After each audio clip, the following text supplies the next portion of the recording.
একদিনের জন্য ঘুরতে আসবেন, মজাদার রাইড গুলো করবেন সকলকে নিয়ে ফ্যামিলির, তো অবশ্যই আসতে হবে কলকাতার নিকো পার্কে। এই নিকো পার্কে রয়েছে বিভিন্ন ধরনের রাইড, মজাদার জিনিস, পুরো দিন কিন্তু মজায় কেটে যাবে। কিভাবে আসবেন শিয়ালদা থেকে এই সমস্তটা এই ভিডিওর মাধ্যমে তুলে ধরবো। এই what's up guys, it's your boy superstar again come back with another blog video. বন্ধুরা, আজকে চলে যাব কলকাতার নিকো পার্কে। শিয়ালদা স্টেশন থেকে নিকো পার্কে কিভাবে যাবে এই ভিডিওটা তুলে ধরবো। তো চলো লেটস স্টার্ট। চলে এলাম শিয়ালদা রেলওয়ে স্টেশন। দেখতে পাচ্ছ এই সেই শিয়ালদা মেট্রো, আর সামনে কিন্তু শিয়ালদা রেলওয়ে স্টেশন। তো আমি মেট্রো স্টেশনে যাব। শিয়ালদা মেট্রো স্টেশন দেখতে পাচ্ছ, সল্ট লেক সেক্টর 5 20 টাকার টিকিট কেটে নিয়েছি। এবার মেট্রোতে উঠে সোজা ওই স্টেশনে গিয়ে কথা হবে। এন্ট্রি গেটের ওখানে আমার স্ক্যানারটা কাজ করছিল না, পাশেই একটা গেট রয়েছে, দাদাকে বললাম, তারপরে কিন্তু পাশ দিয়ে চলে এলাম, একদম স্টেশনের নিচে এসেছি।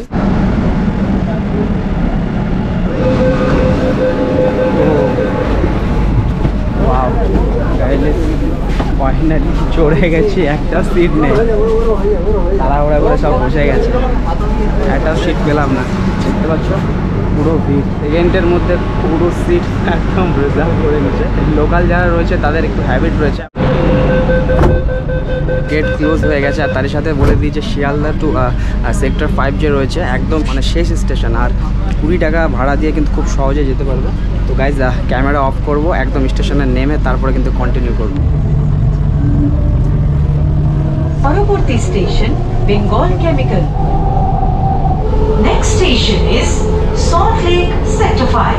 নেক্সট স্টেশন রয়েছে সল্ট লেক সেক্টর 5, তো কিছুক্ষণ পরে নামবো। Travelling with Kolkata metro. পরবর্তী স্টেশন সল্ট লেক সেক্টর 5। এই ট্রেনটি 18 প্রান্তিক স্টেশন, দরজা বাঁ দিকে খোলা হবে।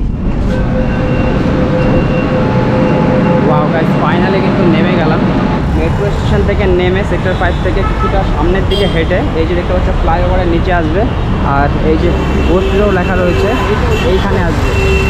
এই মেট্রোর সামনে এই দিকটাতে এখন রোড ক্রসিং করবো, তারপরে আবার ছোট গাড়ি ধরে যেতে হবে। গাইজ ওই দিক থেকে নেমে এই রাস্তাটা দেখতে পাচ্ছ, এই দিক দিয়ে কিন্তু হেঁটে হেঁটে যেতে হবে। এখান থেকে নেমে কিন্তু ওই 3 চাকা যে গাড়িগুলো হয়, অটো, ওই ধরনের গাড়িগুলো কিন্তু ওখানে পেয়ে যাবে, সেগুলোতে ডাইরেক্ট পৌঁছে দেবে। তবে আমি এইটুকুনি হেঁটে এলাম, সামনে থেকে বাস ধরে একদম পার্কের সামনে গিয়ে নামবো। ফাইনালি কিন্তু বাস থেকে নেমে দেখতে পাচ্ছ, আর এই মেট্রো লাইনটা এখনো কমপ্লিট হয়নি, এটা হলে পরে তো একদম মেট্রোতে সরাসরি আসা যেত। যাই হোক, দেখতে পাচ্ছ নিকো পার্ক। তো গাইজ ফাইনালি কিন্তু চলে এসেছি নিকো পার্কে।